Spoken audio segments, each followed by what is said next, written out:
saya cukup hati-hati dalam hidup. Apa sih yang menarik dari politik, Aulia? Lebih bisa bantu banyak orang secara nyata menurut saya. Itu yang punya aura tersendiri dibandingkan batik-batik yang ada di Bojonegoro. Harapannya bayangkan semua itu mereka punya potensi yang berbeda-beda. Ya. Bayangkan Bisa saling bagaimana. mengisi. Ya. Karena kita kan visual, kita Ya. pasti ngomongnya tepat sasaran. Tapi berkelanjutan. Kesempurnaan itu cuma milik Tuhan, jadi jangan dibalik-balik perannya. Jangan cuma berhenti karena kamu adalah perempuan. Kita semua sama, kita punya kekuatan dan perannya masing-masing.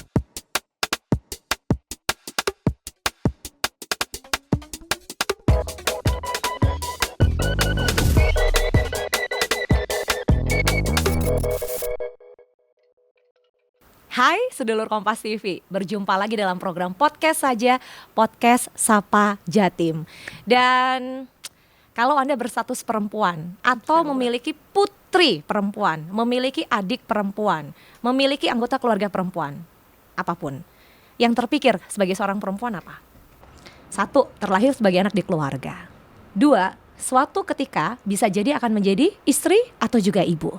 Tapi ini yang menarik dari perempuan, ketika perempuan menjalani peran ganda. Ada rasa tanggung jawab untuk memberikan kontribusi, tidak hanya dalam ranah domestik tapi juga ranah publik.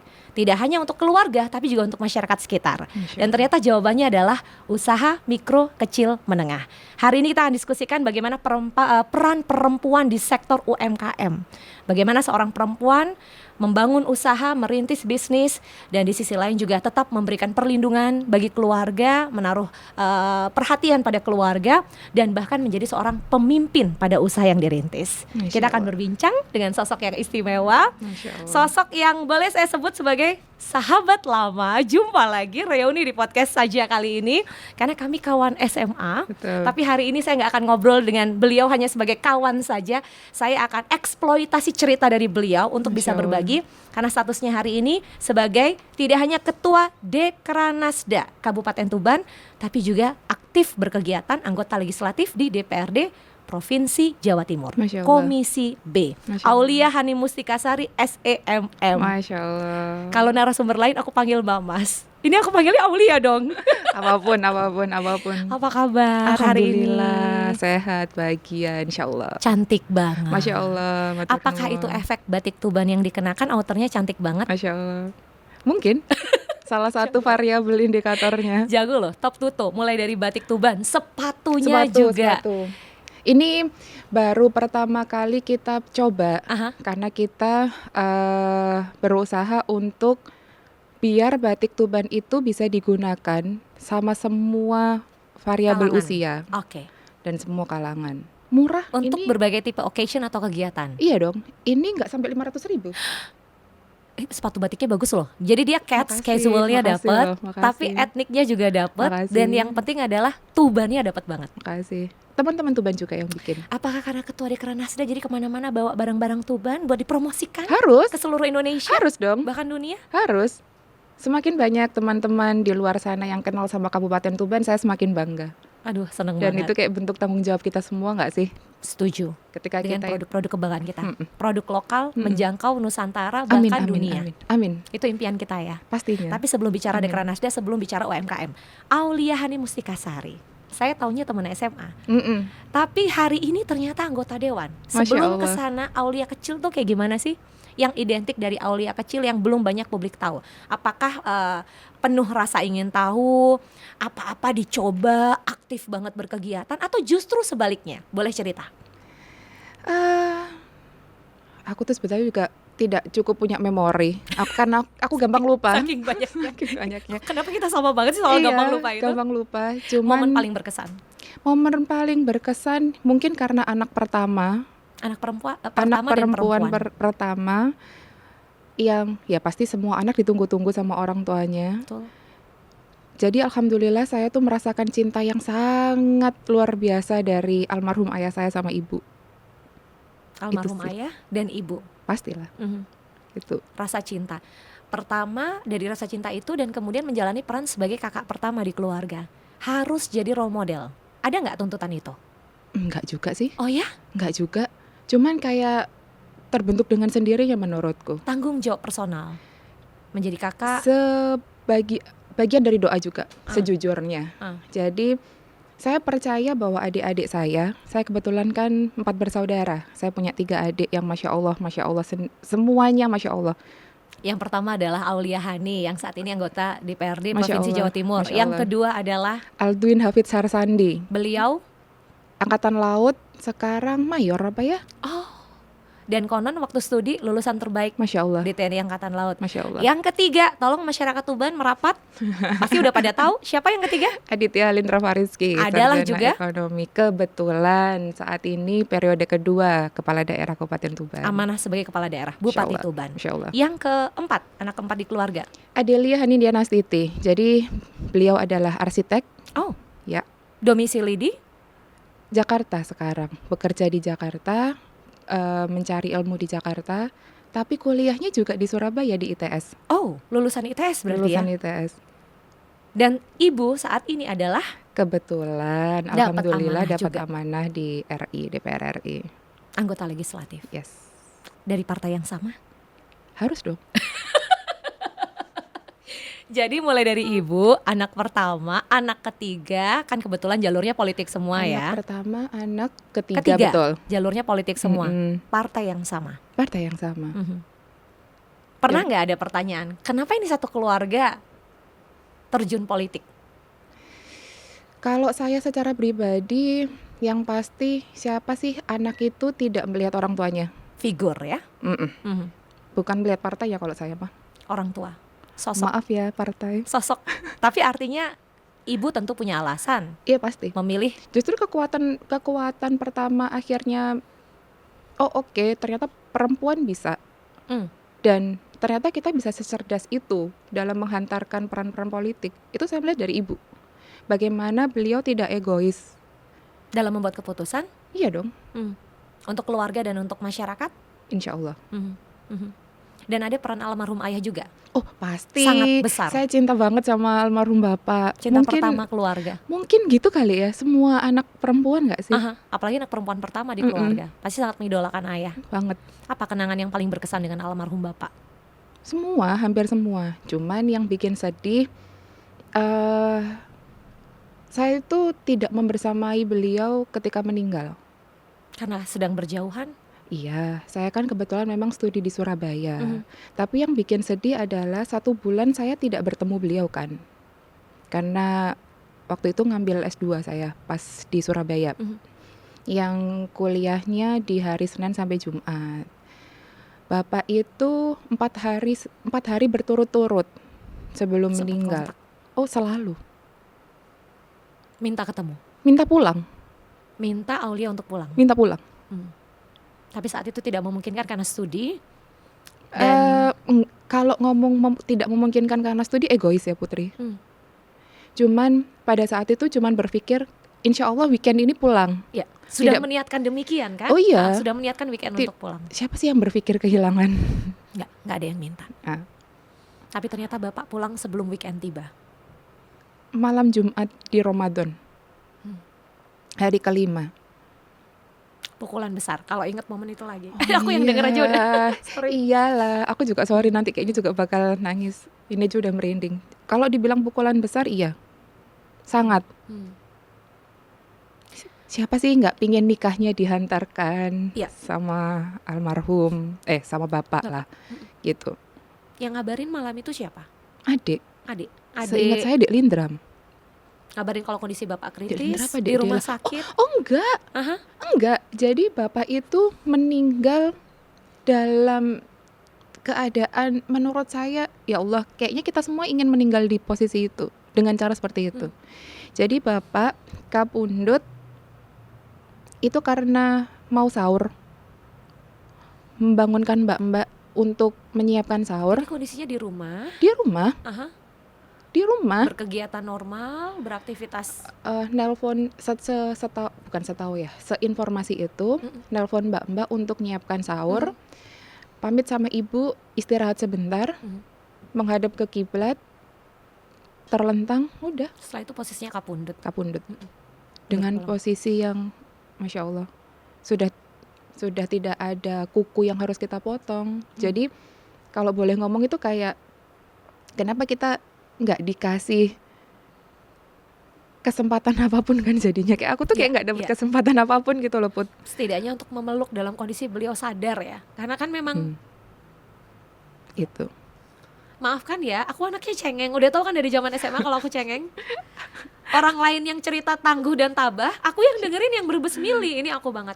Tapi ada yang aku pelajari dari cerita ini. Pertama, peran orang tua untuk membentuk karakter seorang Aulia Hani, anak pertama perempuan di keluarga, dan kemudian membangun karakter putra-putri terkasih ya, untuk melakukan segala hal itu dalam hidup Tisu dong. sebaik-baiknya. Tisu.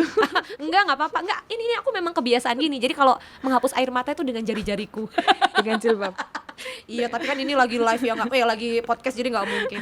Oke. Tapi aku melihat bagaimana satu peran almarhum bapak, kemudian peran ibu, pilihan mereka dalam hidup yang kemudian membentuk. Aku percaya kalau anak-anak hebat itu utamanya karena keluarga yang sangat Amin, insya Allah. sangat suportif Insya gitu. Allah. Amin. Nah, setelah perbincangan soal orang tua dan bagaimana dukungan mereka buat Aulia, sekarang aku punya pertanyaan yang jujur bikin penasaran, karena zaman SMA dulu kita tidak terlalu akrab, beda Iya lagi, kelas iya gitu. lagi. Tapi hari ini begitu ketemu jebret kayak Masya Allah banyak cerita ternyata di masa lalu yang muncul kembali.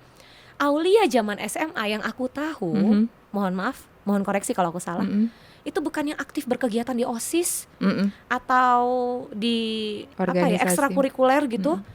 Tapi Aulia hari ini Masya luar biasa. Allah. Masya Allah belum lah. Coba titik baliknya di mana? Apa yang bikin kemudian tertarik, terlibat, berorganisasi, berkomunitas, bahkan terjun politik?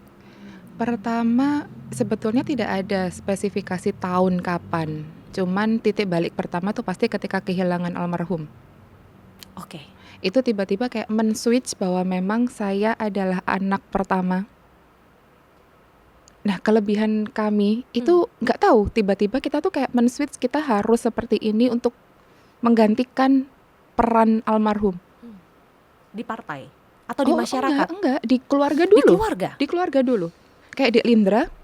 Jadi Dek Lindra itu awalnya beliau itu kuliah di UGM. Pada saat almarhum kapundhut, dia tidak disuruh pindah ke UNER dengan alasan karena kami semua perempuan, ya biar dekat.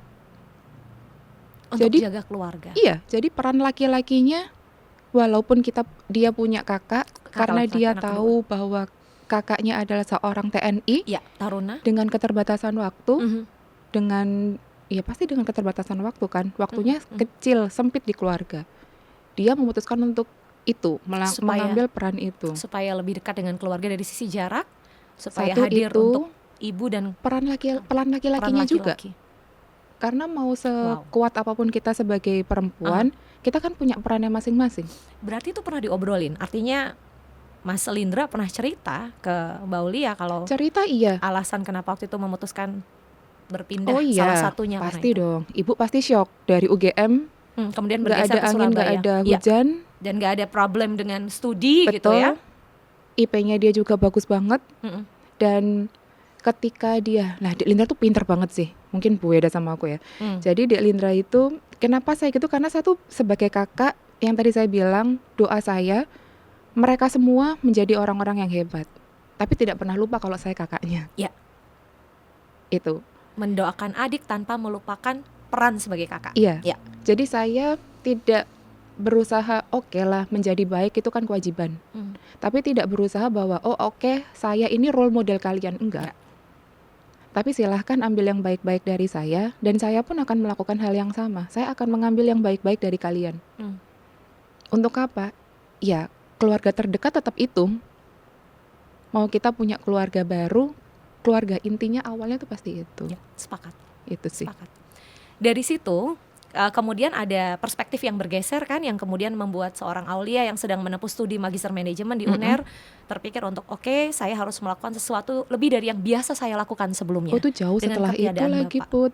Jauh. Jadi kan kalau mau dihubungin, Jauh setelah itu, artinya ada proses yang panjang. Oh iya. Mencerna, melihat, mengamati sampai kemudian memutuskan. Iyalah. Tahun berapa Bapak kapundhut? Berapa ya? 2011? 2011-an. 2011, 2012. Waktu itu studi magister manajemen. Masih magister manajemen. Tahun berapa kemudian terjun politik? Kalau masuk dalam struktur kepengurusan di partai sudah lama, Mhm. lama. Mungkin tadi kita juga pernah ngobrol bahwa memang saya terbiasa di belakang layar, Ya, membantu ibu, membantu adik, artinya support sangat system. familiar dengan situasi Ibu berpolitik dialektika di 87, partai. Put. Which is aku lahir 88. Makanya kan kayak Begitu lahir udah ada di lingkungan, dari bayi kayaknya, dari kandungan saya sudah mendengar. ikut kemana-mana. Mm-mm, Aha, mm-mm. aha. Gitu. Jadi saya terbiasa di belakang layar, tidak pernah bermimpi terjun di politik di depan Awalnya. layar. Awalnya. Sangat. Mhm. Karena saya tuh sebetulnya bukan tipikal orang yang pede mengambil resiko. Saya cukup hati-hati dalam hidup.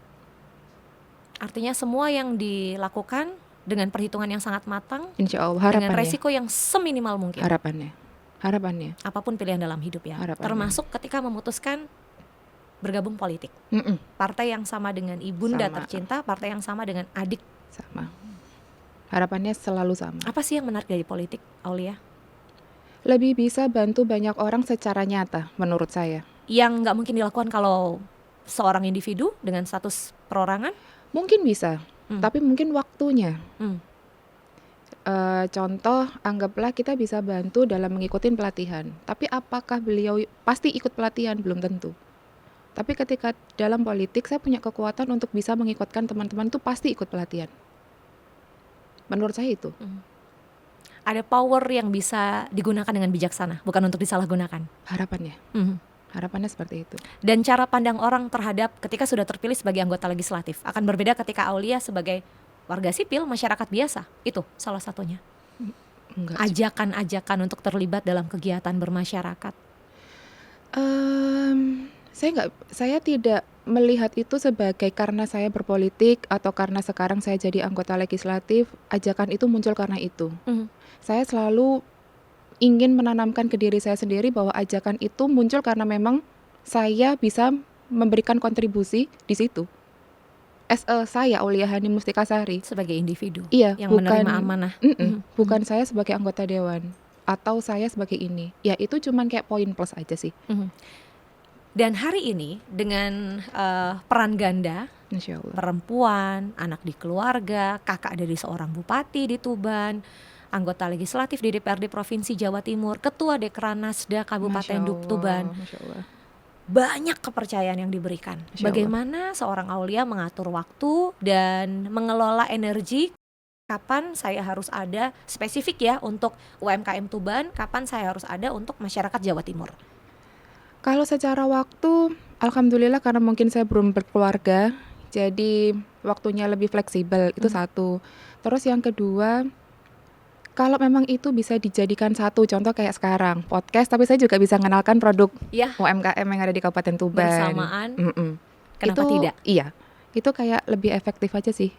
Kami mencoba untuk bekerja atau berkehidupan seefisien dan seefektif mungkin. Karena bagaimanapun Tuban bagian dari Jawa Timur. Tapi dapilnya kan gak cuma Tuban aja. Aha. Kenapa? Artinya kunjungannya merata dong ya, gak cuma di Tuban aja sebagai ketua Dekranasda, insya Allah. Jadi kayak beberapa waktu yang lalu, kebetulan karena saya juga tim percepatan penurunan stunting di Kabupaten Tuban. Jadi Sibuk? Enggak juga sih, sok sibuk aja. Jadi kami tuh alhamdulillah mendapatkan contoh sederhana bantuan PMT dari pemerintah pusat, biskuit yang untuk adik-adik balita stunting sama ibu hamil yang KEK. Itu juga kami tapi tidak berbicara karena dapilnya hanya Tuban dan Bojonegoro. Kesempatannya karena itu jadi kami bagi juga di Bojonegoro kami lakukan pembagian Karena PMT Bojonegoro luas, Tuban pun Luas. sangat luas. luas. Jadi dua-duanya pasti butuh sentuhan dan pendekatan Iya. yang dengan karakter atau Iya, culture yang berbeda. Iya, tapi kesannya pasti akan menjadi egois. Kalau hanya berkegiatan saja di Tuban saja. Iya, tapi mungkin karena kebetulan juga di Dekranas Kabupaten Tuban, karena kebetulan juga di PKK, jadi menjadi satu bagian tim di PKK Kabupaten Tuban. Jadi akhirnya secara naluriah itu terbentuk banyaknya di Tuban daripada di Bojonegoro. Karena Mungkin bagaimanapun tetap terbagi, tapi harus diakui posisi keluarga putri daerahnya di situ ya. Jadi kontribusinya memang optimal. Sekarang kita bicara UMKM Tuban. Oke.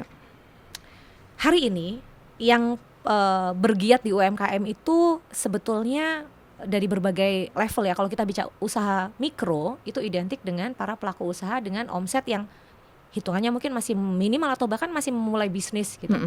Tapi mereka berangkat dari sektor yang beragam, mulai dari sifatnya kuliner, makanan, minuman gitu ya, snack dan lain-lain atau oleh-oleh, ditambah kerajinan tangan dan lain sebagainya.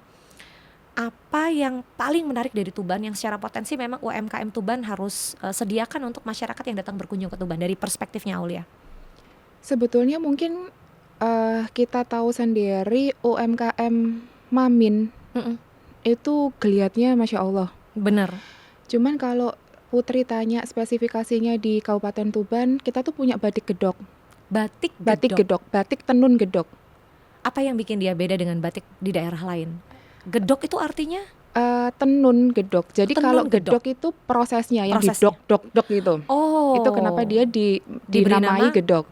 Tapi bentuknya tenun. Tenun. Berbeda dengan batik yang ini kan Ini canting katun. ya, katun.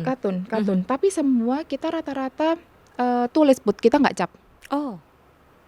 Lah kekuatannya itu karena di tenunnya itu. Jadi dari kapas Yang kemudian dipintal, iya jadi dipintal, benang. terus akhirnya jadi benang, terus jadi kain itu gedok. Itu yang punya aura tersendiri dibandingkan batik-batik yang ada di Bojonegoro, ada di mana ya, di Jawa Tengah. Nilai jualnya di situ ya, batik, tenun, gedok. Iya, Diolah dengan cara gedok itu tadi dan ditenun. ditenun. Betul. Itu yang jadi nilai jual utama, keunggulan saat ini, potensi. Iya, dan Tuban desa devisa sudah ditetapkan sama Bukofifah. Desa devisa. Desa devisa. Di Karena Kerek. Itu tadi karena potensi gedok, tenun gedoknya. Sehingga mendatangkan devisa dari luar daerah ke Tuban. Oh. Wah, kayaknya kalau nanti ada kesempatan ke Tuban aku harus mampir nih. Ke desa devisa. Nggak usah gitu, tak bawain. Enggak lah, beda loh kalau ketemu langsung sama masyarakat UMKM-nya. Iya. Melihat bagaimana proses pembuatannya itu beda dan itu menjadi daya tarik juga Iya, wisatawan. dan rata-rata sudah sepuh-sepuh, Put. Oh. Jadi kami harapkan regenerasi bisa berjalan sehingga tidak punah. Maksudnya tidak hilang. Tidak hilang, kekuatan kita tuh tidak hilang.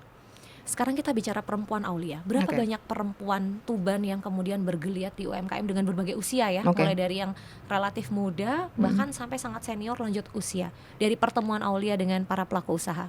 Satu, mungkin saya tuh sebetulnya tidak mau mengkotak-kotakan laki-laki dan perempuan karena kesempatannya sama. Ya, Tinggal kemauan. Kalau saya tuh tinggal seperti itu. Cuman mungkin karena pintu masuk saya adalah organisasi di PKK. Yang kebanyakan juga perempuan. Jadi naluriah terbentuk. Ya. Naluriah terbentuk. Di PKK itu apakah hanya perempuan? Enggak. Di PKK mungkin nanti di bawah kepemimpinan Bu Wabub sekarang mungkin ada laki-lakinya juga. Jadi kita tidak mau membuat stigma bahwa memang PKK adalah tempatnya perempuan-perempuan saja. Ya. Semua ini punya perannya masing-masing untuk memberi kekuatan sesuai dengan perannya masing-masing. Kalau kembali tanya karena kebetulan, karena mungkin perempuan nyaman dengan perempuan. Perempuan nyaman dengan perempuan untuk bekerja sama. Iya, kita Untuk merasa berkegiatan kita merasa bersama. serumpun, Iya. senasib sepenanggungan. Mungkin itu juga menjadi pengaruh kenapa akhirnya perempuan ini cenderung dekat dengan perempuan. Tapi kalau Putri tanya seberapa banyak, banyak, Put. Berapa persen prosentasenya? Karena banyak banget. Kalau kita bicara UMKM dulu nih, Kita punya pengrajin hampir rata-rata perempuan. lebih kita- dari 80%? Dari yang dilihat sekilas ya, kalau pas sedang berkunjung, berjumpa Iya, mungkin pada iya, saat mungkin expo iya. atau pameran. Mungkin ya. Mungkin lebih malah. Sedemikian besar loh peran perempuan. Iya, maksud saya mungkin jadi kita itu tergerak untuk tidak diam di rumah kali ya. Nah, Itu. sekalipun suami atau pasangan punya kegiatan atau penghasilan, tapi perempuan bisa berkegiatan yang kemudian memberikan kontribusi. Dalam hal keuangan tadi, Dalam hal maksudnya dalam keuangan. perekonomian keluarga lah, bahasa tuh kayak gitu. Itu banyak sebenarnya. Tapi potensi konfliknya besar nggak sih Aulia? Ketika seorang perempuan menjadi istri, menjadi ibu, bekerja, punya usaha, kompleks nggak? Karena yang saya rasakan, saya juga kan pelaku usaha ya, menjalani peran bukan ganda lagi loh, peran yang nggak tahu, mungkin kuartet bahkan ya, sudah berlipat-lipat itu tidak mudah. Belum lagi pandangan masyarakat. Satu sisi gini, kalau perempuan punya usaha, dan keluarganya baik-baik saja, itu sudah seharusnya. Oke. Tapi kalau perempuan punya usaha dan keluarganya terlihat kurang baik-baik saja, itu salah perempuan. Mm-mm. Stigma-stigma semacam itu. Bagaimana sekalipun posisi sebagai ketua Dekranasda hari ini kan terhitung amanah berjalan kurang dari 6 bulan ya. Tapi Iya, artinya baru. sudah, saya yakin pasti sudah mulai dengar banyak cerita atau curhat dari Iya. para pelaku usaha khususnya perempuan. Kalau mendengar curhat, saya lebih justru memilih untuk mengajak.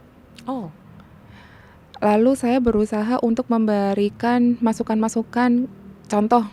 Jadi awalnya sepatu ini aha. itu dimulai dari ekoprint, bukan dari batik. Oke, nah ini cerita menarik nih. Awalnya ekoprint, jadi yang dijual Ekoprint. dalam bentuk kain. Bukan sepatu tapi ekoprint. Oh, sepatu ekoprint. Oke, Iya. oke. Lalu saya bilang, kita tuh kan dengan bangga mensiarkan batik, Batik Tuban. Tuban. Kenapa nggak dibikin versi batik Tubannya? Jadi kasih challenge nih judulnya Iya. ke pelaku usaha sepatu ekoprint Dan tadi ini ya. seminggu dibuat, Dan bisa. bisa. Ah, ah. Tapi mereka harus terbuka bahwa memang kualitas juga harus Terus dilakukan Iya inovasi dong, ya, iya supaya dong. secara kualitas bisa Iya, bersaing. kan Aha. kita maunya sepatu kita bukan cuma dipakai teman-teman Kabupaten Tuban. Tapi minimal nasional, bahkan bisa jadi oleh-oleh ketika ada kerabat atau delegasi Indonesia yang berkunjung ke luar negeri. Dan kita yang make dengan bangga menceritakan ini produk Tuban toh, Mm-mm. pastinya seperti itu. Nah, kembali tadi susah nggak sih kalau atau gimana? Kalau saya tuh lebih suka semua kan bisa diomongin ya. Ya. Karena kalau salah bersepakat di awal, jadinya tuh kayak gitu tadi. Kita bicara akad berarti ya. Mm-mm. Aha.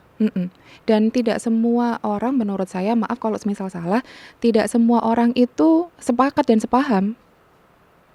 Tapi kan bagaimana kita itu bisa bukan hanya ngomong, tapi kita juga membuktikan bahwa memang kita juga nggak seegois itu. Kalau posisi kita mungkin lebih baik daripada pasangan kita, harusnya gitu sih. Tapi Karena komitmen satu sisi ya berumah tangga, dan kemudian komitmen untuk menjalani bisnis itu komitmen yang menurut diputuskan saya bersama, iya, gitu. menurut saya iya, karena kan pasti ada waktu yang harus dikompromikan. Iya. Mungkin peran yang harus sedikit, didelegasikan. iya, kayak gitu. Dan itu penting nggak sih diomongin? Dan tidak semudah itu sebetulnya. Nggak usah ngomongin pasangan, yang kakak sama adik aja, Iya, saudara itu juga sekandung, susah kan? Iya. Sebetulnya kita akhirnya oke, lalu berubah bersepakat, pikiran. bersepakat untuk saya bisa komit. Kalau dari sisi perempuannya juga tidak bisa berkomitmen terhadap apa yang diinginkan, juga kan rasanya yang kita itu manusia kan dipegang omongan ya, Put. Iya. Kalau omongan Sekali kita omongan aja itu nggak nggak kita bisa, lakukan, ya. sekali dua kali mungkin masih bisa dimaklumi. Ya, Tapi kalau lebih sudah dari itu kepercayaan akan hilang. Menurut UMKM saya kayak Tuban, ini yang saya dengar ya, mohon dikoreksi kalau salah. Ada program UMKM Award dari Kabupaten Tuban untuk mendukung dan memfasilitasi para pelaku usaha supaya bisa menunjukkan potensi. Itu program dari pemerintah daerah, dari kabupaten, yang kemudian didukung penuh oleh Dekranasda. Jadi intinya kalau saya bukan cuma Dekranasda, tapi saya Semua secara pihak. secara pribadi pun program baik, alangkah lebih baiknya dan hakikatnya kita dukung juga. Didukung penuh. Karena tujuannya untuk apa? Pertama, dengan awarding itu memberikan motivasi tersendiri. Ya. Satu itu. Secara kualitas, Betul. model bisnis dan lain sebagainya ya, banyak aspek ya. Betul. Dan ada tanggung jawab loh sebenarnya dari pelaku UMKM sendiri untuk, oh saya sudah dinilai di posisi ini nih. Ya. Jadi saya Di level ini harus dijaga standar minimalnya. Nah, itu. Bukan cuman awarding sebetulnya, banyak variabel-variabel kalau ngomongin program-program pemerintah Kabupaten Tuban itu yang harapannya menggerakkan perekonomian dari rumah tangga. Oke, suka sekali menggerakkan perekonomian dari rumah tangga. Karena satuan terkecil kita adalah rumah tangga. Gitu. Dan potensinya bisa luar biasa dari rumah tangga. Iya, dan Dek Lindra sendiri punya OVOP, One Village One Product. One Village One Product, Yep. OVOP. Jadi diharapkan satu desa punya satu produk atau satu potensi, baik itu berupa barang jadi atau pariwisata, potensi-potensi lokal. Sudah berjalan? Sudah. Periode semua sebelum desa sudah memiliki andalan produk andalan masing-masing. Rata-rata. Walaupun pasti ada dinamika ya, yang satu berjalan sangat pesat, yang lain masih mengikuti pelan-pelan, bahkan mungkin terseok-seok. Iya, dan banyak kok teman-teman desa itu yang mensupport dalam bentuk kayak ada desa wisata. Terus mereka kekuatannya di budaya. Kita kan punya juga di salah satu desa di Kecamatan Semanding itu sandor kesenian. Itu tuh kayak masyarakatnya mengelompok gitu loh, Put. Itu kan juga kekuatan. Jadi membangun komunitas nih. betul. Jadi OVAP itu bukan kita berbicara oh ini produknya gelas atau ini produknya sepatu. Tapi lebih luas. Yang penting potensi per desa. Harapannya ketika 328 desa kelurahan yang ada di Kabupaten Tuban. 328 desa kelurahan. Harapannya bayangkan semua itu mereka punya potensi yang berbeda-beda. Bayangkan bisa saling mengisi. Ya, bayangkan perekonomian itu geraknya tuh seperti apa? Kebayang. Itu. Kebayang banget. Ini yang salah satu kami lihat beberapa produk unggulan UMKM Tuban ya. Kalau kuliner siapa yang nggak tahu Legen? Ya, favorit banget betul. Tuh buah siwalan yang diolah gitu ya, fermentasi dan kemudian jadilah Legen gitu ya. Yang kalau masyarakat lokal, wah itu enak pol gitu ya. Ada rempeyek, gedebok pisang. Oh iya. Serabeh lodeh, serabeh lodeh. Iya, serabeh tapi dikasih kuah lodeh. Serabi dikasih kuah lodeh. Jatuhnya manis apa gurih atau paduan manis gurih? Gurih dong. Kan serabenya bukan serabih manis. Serabi gurih. Serabi gurih, bukan serabih manis yang kayak di Jawa Tengah. Nah, ini bukan. Serabi yang Gurih. Yang ada campuran kelapa, tepungnya itu bukan iya, santan. Terus dikasih kuah lodeh. Jadi dia kayak gantinya karbohidrat. Semacam itu. Maksudnya orang kan makan lodeh pakai nasi nih. Ih, gantinya lontong. Kenapa nggak dibawain? Iya kan, gantinya lontong kan, tapi bentuknya serabi.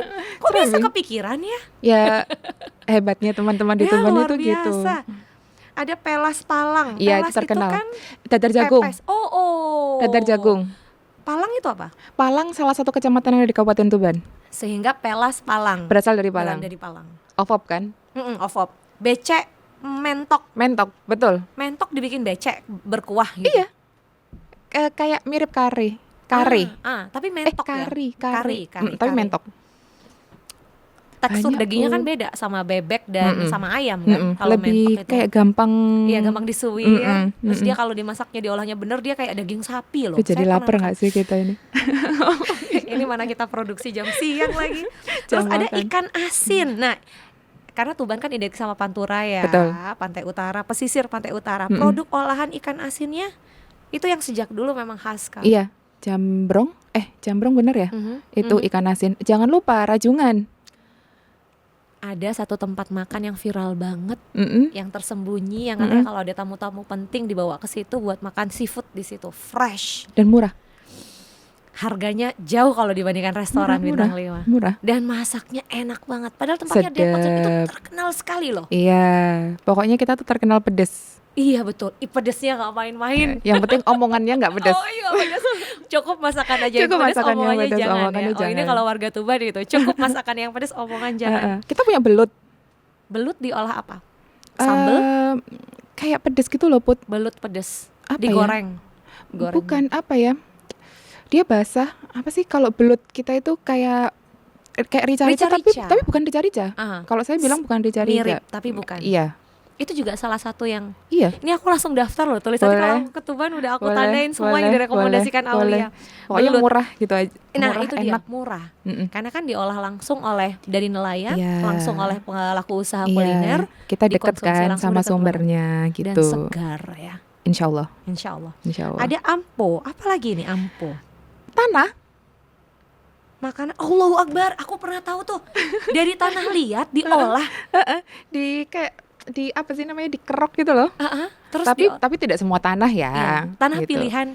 Tanah liat. Ada yang makan? Ada. Ada, Bud, dan itu masuk di warisan tak benda loh sudah. Iya, makanya Masya Allah. Aku tahu. Namanya ampo. Kayak Astor. Visualnya. Stick gitu ya. Terus dicicipin. Warnanya gitu. juga coklat kan. Rasanya apa? Sorry aku belum pernah nyoba. Permisi, Ibu Ketua Dekranasda harus mencicipi minimal 1 kali. Jadi kalau ada yang bertanya bisa cerita ya. Saya tunggu. udah kayak program, iya kan, kuliner Iya, Tuban gitu. itu sudah masuk mantap. list, cuman Belum sempat icip. belum sempat ke sana. Habis dari sini nih Mau langsung mau ditantang. banget. Jadi biar kita tuh nggak cuman menceritakan aja, Iya, tapi bisa ngomongnya tuh secara real gitu loh, Minimal Put. seumur hidup sekali deh ngicipin ampo. Nah kan itu jadi minimal seumur hidup sekali deh ngicipin ampo. Datang ke Tuban kan gitu. Heeh. Atau minimal minta oleh-oleh ke warga Tuban. Loh, tapi ada kok beberapa teman-teman tuh yang pingin dibawain. Sepenasaran itu. Iya, betul. Terus abis nggak itu kalau dimakan? Atau cukup tahu aja? Dia tuh kayak satu bongkah gitu, cuman dia di apa Iya, ya, di jadi kayak tipis kan? jadi dia kayak roll gitu loh, Put, jatuhnya. Pernah lihat. Pernah lihat? Tapi oke lah ya, maksudnya saya belum kebayang karena saya belum mencicipi. Lain kali kalau kita ada kesempatan podcast lagi, boleh nggak dibawain? Boleh, terus nanti Dicicipin ditaruh bareng ya, di luar kita gitu ya, review bareng ya. ditaruh di meja gitu, terus nanti Kita di ini, review. boleh. Tapi satu nih yang aku favorit banget, kecap laron. Oh iya, Masya Allah. Itu terkenal banget. Iya. Itu katanya beda lagi ya? Beda. Kalau aku tuh kan merasakan kecap itu kecap ya, Iya, tapi kecap. ternyata rasanya beda ya. Oh Enak iya. banget kecap laron ini. Jadi Enak kalau ya? makan makanan khas Tuban, kalau nggak pakai kecap laron, ada beberapa tipe makanan yang pakai kecap. Kalau kecapnya diganti, terus dia mau klaim ini makanan khas Tuban, beda. Masa? Oh, ini salah satu favoritku. Aku kalau ke Tuban harus bawa kecap laron ini. Oh, berarti Terima kasih untuk yang sudah menciptakan kecap laron ini. berarti nanti bawainnya banyak ya. Iya. Ada kecap, ada Dan kan ini. udah ada kemasannya kan. Jadi artinya Betul. bisa dibuat oleh-oleh itu Betul. lebih mudah gitu. Dan ada yang kecil, Put, ada yang kecil, ada yang ini, ada yang ini. ada Jadi berbagai ukuran. iya, gitu. Itu favorit banget. Keripik gayam. Oh iya, gayam. Gayam itu apa, buah atau sayur? Maafkan ya, Visual- hasanah kulinerku rendah sekali pemahaman. Visualnya kayak jengkol. Visualnya. Oh. Tapi Visualnya. wangi aromanya Biasa. biasa. Dia tidak ada aroma khusus setelah dikonsumsi. Enggak kayaknya. Keripik gayam. Aku makannya Jadi biasa-biasa apa? aja. Jengkol melinjo satu keluarga gitu kali ya? Nggak tahu juga. Pahit nggak? Pahit nggak? Enggak. Oh enggak. Enggak. Jadi bentuknya kayak jengkol gitu. Oke. Ada yang memang dia itu hanya dikukus terus bisa kita makan tuh bisa. Ada yang dijadikan keripik. Nah, itu keripik yang tadi Putri tanya. Ini yang nonton kalau warga Tuban pasti ngetawain saya. Wes Mbah, ayo Mbak dolen nang Tuban, Mbak icipono iki lho, tak cepakno gitu. Kayaknya ngetawain saya juga nggak sih? Kayaknya kok orang Tuban nggak ngerti gitu kan, Bukan ibu malu-malu. keliling soalnya kerjaannya kan di Jawa Timur dan Indonesia. Dumbe. Apa ini? Dumbek. Oh, dumbe. Ya, Dumbe. pengucapannya dumbe. Oh, apa itu? Dibuat dari gula Jawa rasanya. Oke. Terus dia tuh bentuknya kayak apa ya, kalau aku bilang tuh kayak uwer-uwer gini loh. Nanti Jadi dia manis. manis. Manis. Dia itu di ini sama itu apa ya, Model daun spiral. pandan. Daun pandan gitu. Jadi dikerucut gini loh, Put. Oh. Iya. Tapi panjang, bukan cuma kerucut pendek ya, agak panjang gitu Jajan loh. pasar berarti ini ya. Bukan snack kan, jajan pasar. Iya, berat. Kalau snack itu kan Iya, enggak iya, berat. enggak Berat. Ini mengenyangkan. Harusnya iya. Enak Tergantung siapa yang makan, Put. Iya dong. bapak-bapak akan beda. Iya. Dan itu perempuan-perempuan pelaku usaha mikro Tuban jago. Rata-rata Bikin. yang bikin perempuan lagi. Perempuan ya? Iya. Rata-rata yang bikin Dan perempuan. resepnya turun-temurun. Iya, karena mungkin gini kali. Perempuan itu kekuatan kita itu kan kita tuh lebih rajin ya. Lebih tangguh emang. Nggak bisa kalau lihat ada peluang di depan mata itu kayak harus dikejar gitu, apapun tantangannya. Jadi Ya, tuh si kayak perempuan kita kayak tuh gitu kan ya. lebih ini loh, rajin, salah ya. Nanti akhirnya Tekun. tekun. Kalau ngomong rajin nanti laki-laki juga rajin gitu. Cuman kayak lebih mau bersabar, Nah, telaten. telaten, Tekun, gitu. Jadi kalau yang Iya, yang apalagi kalau bagian nenun, ya, krek gitu, nenun itu kan prosesnya harus lama. sabar, ekstra Gitu. sabar, dan pekerjaan yang berulang, Betul. yang tidak semua jenis kelamin mau lakukan gitu ya. Kita cuma punya 2 jenis kelamin, Put. Berapa lagi yang mau? Dua. Oh, Udah iya kan, setuju, 2 jenis kelamin Nah, doang. sekarang kita bicara ini, UMKM tidak lepas dari ini yang sering kali ditanyakan dan dalam tanda petik dikeluhkan, pembiayaan, akses pembiayaan. Kalau Oke. dari pantauannya Ibu Aulia Masya selaku Allah. Ketua Dekranasda Kabupaten Tuban Masya Allah. sekaligus anggota DPRD Provinsi Jawa Timur Komisi B. Bagaimana pelaku usaha ini bisa Mengakses. dapat akses, betul. Karena kan ini yang sering dicurhatkan, persyaratan untuk akses pembiayaan itu cukup kompleks. Oke. Banyak hal yang menjadi kajian sebelum akhirnya lembaga pembiayaan, baik itu koperasi, Meng-ACC. bank, memberikan persetujuan. Sebenarnya pertama kita tuh sendiri Provinsi Jawa Timur itu ada, kalau Putri pernah dengar tuh Prokesra. Program kesejahteraan masyarakat. Jadi posisinya dia itu Provinsi Jawa Timur memberi subsidi bunga Mm-mm. sebesar, kalau saya nggak salah koreksi, 9,25% Mhm. subsidi yang dilakukan oleh pemerintah provinsi, sehingga teman-teman pelaku UMKM itu hanya membayar 3%. Oh. Dan itu jauh banget kan kalau kita omongin suku bunga yang Yang ditawarkan oleh bank untuk pelaku usaha mikro. iya kan kadang itu 13, 11. Betul. Paling kecil ada beberapa yang menawarkan program 6. Itu udah paling kecil banget BPD. Oh iya, Tapi BP artinya iya. kalau dibandingkan dengan adanya Prokesra ini dan 3% Iya, kan sangat 3%. minimal Sangat sekali. minimal. Cuman memang maksimumnya itu 50 juta seingat saya. Oh, plafonnya Plafonnya maksimum 50 50 juta. Karena memang kan sasarannya yang untuk teman-teman usaha mikro ya, betul, benar-benar usaha seperti mikro. itu. Tapi saya gini sih, melihatnya justru gini, dengan syarat-syarat yang tadi itu wajib nggak sih harus juga menjadi satu bentuk kontrol? Iya. Ya, ini akhirnya mulai keluar nih ilmu ekonominya. Oh, Coba enggak. cerita dari perspektif Bukan. kita tidak bicara makro tapi mikronya. Oke. Kontrol bagaimana yang memang harus diberikan Mm-mm. sehingga ya itu tadi semuanya memang terkelola dengan baik. Mm-mm. Bahkan teman-teman pelaku usaha juga bisa audit mandiri gitu loh. Ini bisnis ini berjalan on the track, Iya. tepat sesuai yang diinginkan. Kalau saya makanya kenapa saya suka melihatnya tuh dari dua sisi pandang. Karena kalau satu sisi pandang doang itu kita pasti muncul ego tuh. Oke, kalau sisi pengusaha doang ya pokoknya gimana caranya aku dapat akses dong. Ya, itu pasti akan ada perspektif itu. Iya. Maunya mudah, tidak dipersulit.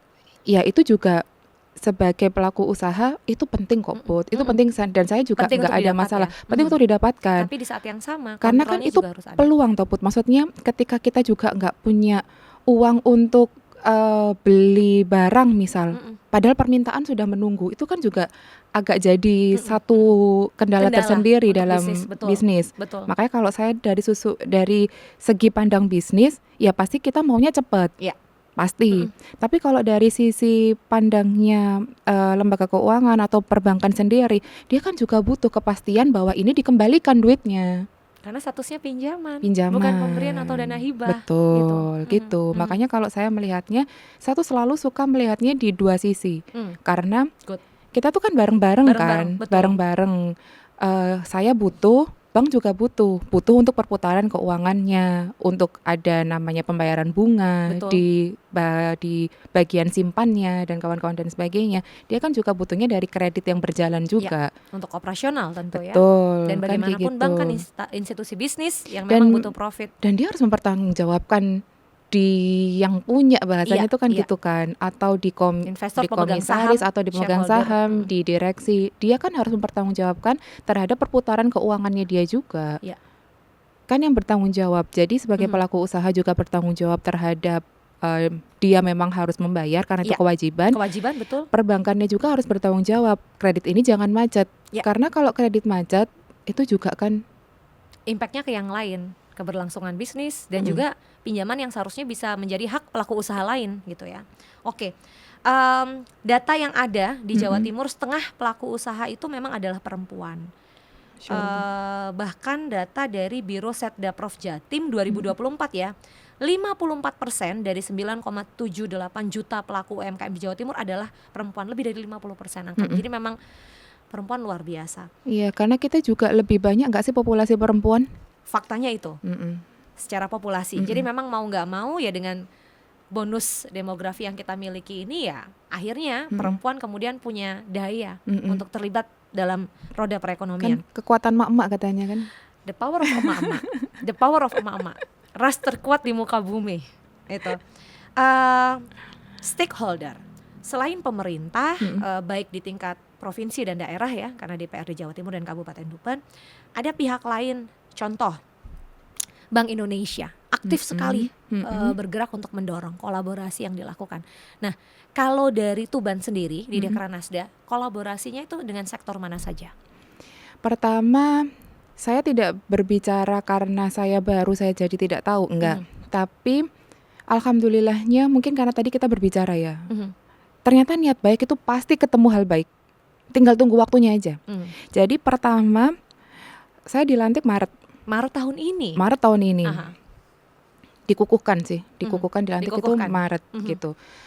Nggak selang mungkin 1-2 bulan saya tuh dapat program. Kita Dekranasda, bukan saya ya, Dekranasda Kabupaten Tuban itu termasuk salah satu lokus yang diajak berkolaborasi untuk melibatkan teman-teman yang putus sekolah.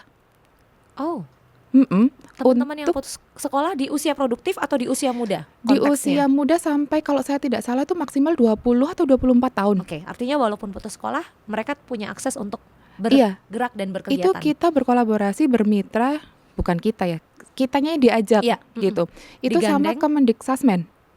Kementerian Pendidikan Eh, tingkat menengah ya? Oke. Itu Kemendikbudrismen itu. Jadi kita tuh diberikan bantuan, pokoknya intinya bentuknya kayak pelatihan BLKI itu loh, Put. Oh, yang gratis diikuti oleh Iya. teman-teman yang putus sekolah. Iya. Dan itu nanti mereka siap kerja, siap Oh, mereka diharapkan bisa berpenghasilan. berpenghasilan, Iya. termasuk membangun usaha sendiri. Iya, karena sistemnya selain dikasih pelatihan, mereka juga diberi alat. Alatnya hibah, diberi Jadi alat. kita itu bentuknya kayak proposal pengajuan, Put. Oke, kebutuhannya ada berapa banyak Yes. putus sekolah yang punya Oh, potensi nggak mau sebanyak itu berkegiatan? dong. Kan kita juga ngomongin tentang struktur anggaran kalau Putri Iya. ngomongin gitu. Iya. Nanti akhirnya sekian juta Nah itu sorry kok sekian juta, sekian ratus anak yang putus sekolah jadi diiniin, kan kita harus tetap berhitung anggaran. melihat dari sisi usia, komitmen, aspek apa yang kemudian diajukan dalam proposal tersebut Kalau ke aku? Kemendikbudrismen? Kalau aku, kenapa sebetulnya saya tuh cukup hati-hati dalam hal-hal seperti ini? Karena kita berharap semua orang penerima program itu kan Tepat tidak sasaran. hanya diterima Ya. tepat sasaran, mungkin tepat sasaran, Put. Karena kita kan visual, kita Ya. pasti ngomongnya tepat sasaran. Tapi berkelanjutan. Oke, Itu yang saya berkelanjutan kata cari. kuncinya. Iya, itu yang saya cari. Terus ada mekanisme apa, wawancara dulu atau bagaimana untuk mengetahui bahwa yang bersangkutan bisa mendapat akses untuk program ini? Pertama, kita kan bentuknya memang kita menunjuk. Mm-mm. Terus kita kan punya namanya kita evaluasi. Iya, Tapi memang pintu Referensi dari ya, orang-orang terdekat pintu atau lingkungan pintu pertamanya memang kita harus itu, dan nggak tahu kalau aku feeling. Maksudnya bisa klik gitu kalau ketemu orang. Iya, kayak oh anak ini mau kerja nih. Anak ini punya semangat yang sama nih. Dan Apa yang dilihat? Aku ini kelihatan muka-muka mau kerja nggak? iya, kalau Putri kan udah kelihatan ya. Kelihatan lagi kerja ya. Udah kelihatan. Tapi bagaimana melihat anak-anak yang mereka posisinya remaja, dewasa awal, putus sekolah, Mhm. tapi mereka punya kemauan. Jadi putus sekolahnya karena kondisi, bukan karena nggak mau belajar. Harus diajak ngomong sih. Harus Berarti diajak PDKT dong, ngomong. artinya ngobrol. Ya jelas toh. Kita kan nggak bisa yang kayak oh Memutuskan oke, sepihak. kayak gini nih, kayak gini. Oke, Putri yang jadi partnerku saat ini. Kalau semisal aku nggak ngelihat Putri begini. Semua orang itu kan pasti butuh penilaian. Penilaian pertama, cinta aja bisa pandangan pertama. First impression, Gitu yang kan. kemudian berjalan seiring waktu untuk mengetahui komitmen. Iya. Ya. Itu kenapa ada namanya putus, nyambung lagi. Terus Di bagian ini kita bahas di podcast terpisah ya, sedulur Kompas TV ya. Kayak Dari gitu. situ kemudian akan terlihat nih daftar atau targetnya yang kemudian mengikuti Akhirnya jadi ada kegiatan. prioritas kan, Put. Sudah berjalan programnya. Sedang kita ajukan Oh, ini dalam proses proposal ya. proposal, betul. Proposal. Sejujurnya saya cukup hati-hati terhadap penerima, saya hati-hati terhadap dalam tanda kutip anggaran yang akhirnya nanti ini kan kita bentuknya harus pertanggungjawaban anggaran. Jujur ya Put, aku hati-hati banget. Apa sih yang ditakutkan? Saya tidak bisa bertanggung jawab terhadap anggaran yang saya dapat. Artinya anggaran itu dikelola dengan baik, peruntukannya tepat dan berkelanjutan. Itu yang selalu jadi goal dari setiap pilihan dan keputusan. Tumpang tindih nggak sih? Satu sisi anggota legislatif, sisi lain pelaksana. Itu kan hal yang harus dihitung secara teknis, sudah bukan lagi faktor level kebijakan loh, tapi program kegiatan. Itu pentingnya kolaborasi kan. Oke. Jadi kita itu tidak ada manusia yang sempurna. Nggak ada malah. Kita mau nyari kesempurnaan di manusia mah nggak ada. Kesempurnaan itu cuma milik Tuhan. Jadi jangan dibalik-balik perannya. Artinya Aulia mengakui bahwa memang ada banyak pihak yang terlibat, yang Iya. support. Iya. Dan itu orang-orang yang memang diputuskan Iya. tepat untuk bekerja sama. Karena Iya. tadi sempat cerita juga tidak mau sembarangan memilih untuk Iya. menjaga Iya. amanah ini. Iya. Bukan akhirnya pingin di branding sebagai orang yang idealis, tapi saya cukup idealis. Karena saya takut sama Tuhan. Permisi ya, itu biasanya temennya sedikit loh. Emang iya? Bersedia Emang ambil resiko itu. iya nggak Bukan apa-apa. soal like dislike tapi memang berdasarkan kompetensi, kemampuan, Like dislike itu pasti komitmen. ada. Iya. Mau kita bener aja, yang nggak suka juga pasti ada. Pro kontra pasti Pasti ada. Kalau kata, ngomongin ustadz nih. Jadi ada salah seorang ustadz muda yang selalu ngomong sama saya tuh bahwa di dunia ini tuh cuman, jadi kita itu menyiapkan kendaraan kita untuk kita nanti pas berangkat. Ke akhirat. Iya.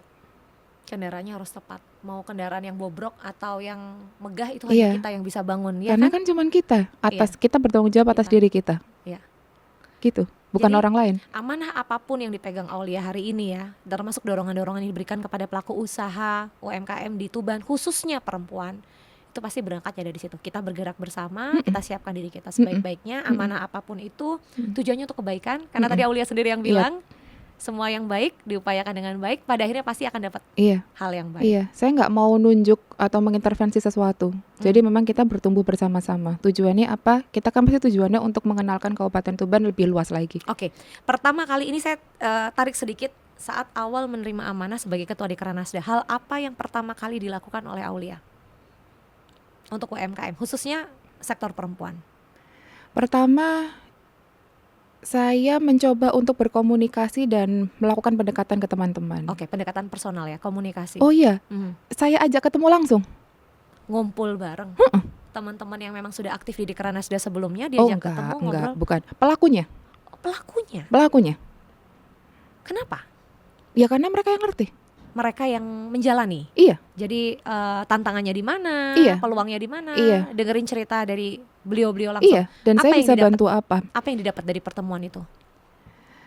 Namanya manusia tuh pasti kan punya keinginan masing-masing. Tapi saya mencoba merangkulnya bahwa oke, kalau semisal ternyata saya punya program pelatihan apa sih sebetulnya yang kamu butuhkan. Oke. Jadi harapannya saya tidak memaksa bentuk pelatihan ini ke teman-teman yang tidak sesuai dengan, jadi mereka mau tapi mereka nggak akan ngelanjutin nih karena kayaknya ini nggak kebutuhanku urgent saat ini gitu. Itu sih. Seberapa besar peran anggaran bagi keberlangsungan sebuah program menurut Aulia? Apakah itu satu-satunya kendaraan utama atau sebetulnya ada aspek lain? Anggaran itu kan kayak salah satu bentuk nyata kita melakukan kegiatan. Tanpa anggaran bukan tidak bisa, tapi kan posisinya kayak kita mau Zoom atau media daring pun kan tetap butuh anggaran. Jadi anggaran itu mungkin salah satu indikator atau faktor untuk mendukung Kelancaran kegiatan. kenyataan program ini itu Terwujudnya. terwujud gitu. Kalau dibilang penting ya penting, kalau nggak ada anggaran ya mohon maaf, kita meninggal ngomongnya nggak ini, tapi kan kafan kita juga dibeli pakai duit. Iya, faktanya itu. Mm-mm. Lalu seberapa besar, seberapa kecil, seberapa siap itu jadi pertimbangan. Kalau seberapa siap pasti iya kalau aku, karena kita kan bukan hanya berbicara tepat sasaran aja, tapi tadi yang saya bilang sustain, keberlanjutan. Kita harapannya dengan program atau mungkin alat bantuan apapun yang kita gelontorkan ke teman-teman masyarakat itu kan bukan cuma diterima di awal saja, tapi bagaimana justru program ini tuh membersamai bertumbuhnya mereka gitu. Harapan saya kan pasti seperti itu. Ada jaminan nggak sih semakin besar anggaran, program yang disediakan semakin banyak, akan semakin bertumbuh UMKM-nya? Anggaran yang banyak, program yang banyak, harapannya semakin banyak yang bisa disasar. Jadi kalau aku justru nggak mau mempersempit, Put. Takutnya nanti akhirnya kalau nggak ada anggaran kita nggak bisa ngelakuin apa-apa. Karena anggaran itu tuh Ruang gerak? iya, sebenarnya banyak kok, Put. Kita kayak berkolaborasi, kita bisa kok pakai sponsor. Nah, ini dia. Kita bisa kok. Jadi Nggak cuma dari APBD aja. jadi kita nggak menggantungkan ini ke anggaran satu sumber. Berarti harus ada pemimpin yang rela berjuang, bekerja keras untuk menggandeng pihak-pihak terkait, salah satunya sponsor, untuk bisa berjalan Menurut bareng. saya seperti itu. Itu kenapa kalau di Lindra itu kan punya nggak tahu jargon, nggak tahu moto, nggak tahu apa, Apa tapi itu? kolaborasi inovasi karya. Oke, Jadi, kolaborasi, inovasi karya. Betul. End up-nya adalah karya, Betul, output-nya karya. betul. Kenapa? Karena kolaborasi juga gini. Mimpi ini tidak akan berwujud tanpa kita berkolaborasi dengan banyak pihak. Karena tadi yang saya bilang, kesempurnaan itu bukan milik kita. Ya kan? Kita punya, mungkin kita bisa lebih di finansial atau lebih di ini, tapi kita mungkin tidak Expertise lebih ya. tidak lebih di ini yang lain. Kolaborasi mimpi. Akhirnya kita punya inovasi, kreasi-kreasi. Nah, semua ini kan nggak akan muncul kalau tidak ada karya nyata Iya. yang bisa kita suguhkan ke masyarakat. Kalau cuma di atas kertas aja, kolaborasi, Iya. inovasi, nggak ada karya. Mm-mm. Terakhir, pesan untuk perempuan, Mm-mm. siapapun yang sedang menyaksikan tayangan ini dan ingin untuk bisa membangun usaha, Mm-mm. dari kemarin kayak masih banyak pertimbangan, padahal itu bisa untuk dimulai. Oke, kalau aku pertama mulai aja dulu. Namanya resiko, namanya semua itu kan bagian dari proses. Nggak mungkin kita tuh melakukan sesuatu itu tiba-tiba berhasil. Jarang, mungkin ada, tapi jarang. Saya belajar dari almarhum ayah saya juga bagaimana menunjukkan bahwa doa dan proses itu penting membersamai dalam tumbuhnya kita dan dalam hasil yang kita dapatkan. Kesuksesan itu muncul karena memang kitanya mau mengusahakan. Mengusahakannya itu dengan doa, dengan ikhtiar. Jadi teman-teman semua, apalagi perempuan-perempuan hebat di luar sana, jangan cuma berhenti karena kamu adalah perempuan. Kita semua sama, kita punya kekuatan dan perannya masing-masing. Jadi berkolaborasilah, semangatlah, bertumbuhlah, akseslah sebanyak mungkin informasi dan program-program yang baik. Untuk apa? Untuk bertumbuhnya teman-teman semuanya, terutama yang ada di UKM. Ya. Di sektor UKM itu Karena sebut. kalau mau mencari dan mengakses, sebetulnya banyak sekali program yang Betul, disiapkan, disediakan pemerintah dan pihak-pihak terkait Betul, untuk bisa kita betul. bangun dan tumbuh Kabupaten, bersama. provinsi, pusat, either CSR. Aulia, terima kasih ya sudah bersedia hadir Matur hari ini di nuwun, Putri. podcast Matur saja. nuwun, matur nuwun. Aku berbahagia, rasanya 60 menit terakhir kita curhat aja, ngobrol. Ini periode pertama, Periode pertama. Bismillah amanah, dan apapun nanti Insyaallah. keputusan-keputusan yang Aulia buat di masa depan, aku yakin dari pertemuan kita hari ini itu insya Allah untuk masyarakat, Amin. karena Amin. itu yang kita cari bareng. Amin. Amin. Terima Matur kasih untuk nuwun, hari sehat ini. selalu. Berkenan kalau kami undang lagi? Insya Allah. Insya Allah. Terima kasih. Insya Allah. Matur Jangan lupa nuwun. pertemuan berikutnya bawa apa? Bawa tadi baik ada becek mentok, ada ini banyak ya udah. Nodong, nggak tahu diri. Ampun. Kita ketemu lagi di lain kesempatan Insya Allah. ya, obrolan seputar peran perempuan di sektor UMKM, khususnya di Jawa Timur kita sudahi. Tapi di kesempatan berikutnya, podcast selanjutnya akan ada obrolan-obrolan seru menarik Insya lainnya. Allah. Kalau ada request tema boleh disampaikan. Jangan lupa subscribe juga untuk Kompas TV yang independen terpercaya. Kita ketemu lagi di lain kesempatan. Assalamualaikum warahmatullahi wabarakatuh. Terima Waalaikumsalam kasih. warahmatullahi wabarakatuh. Matur nuwun.